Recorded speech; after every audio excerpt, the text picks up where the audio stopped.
Salut les people! Bienvenue dans votre vidéo magazine. Encore une fois, le cinéma français ne fait pas honneur au 7e art. Le scénario de Classico est inexistant avec une trame complètement irréaliste. L'histoire est en effet tellement ahurissante qu'elle en devient impossible. On a par conséquent du mal à s'identifier et à trouver les personnages sympathiques. De plus, les incohérences n'arrangent rien.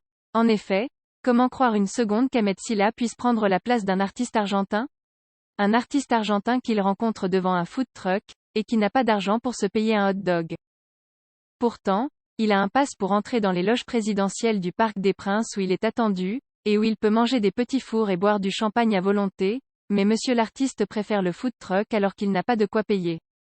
On ne parle pas non plus avec quelle facilité Ahmed Silla infiltre les supporters parisiens. En fait, on a l'impression que le scénario a été écrit par un enfant de 10 ans, aucune logique et aucun réalisme. Peu importe la vraisemblance, plus c'est fou, plus les scénaristes du film ont l'air de trouver ça génial. Enfin, on comprend bien que ramener autant de personnalités connues n'avait pour but que de masquer un scénario éclaté. Malheureusement, on ne retrouve pas la qualité individuelle des acteurs. Quand un scénario est éclaté au sol, il reste éclaté au sol, et ce n'est pas le casting qui va le faire décoller. Classico réussit donc l'exploit d'être un des plus mauvais films de l'année.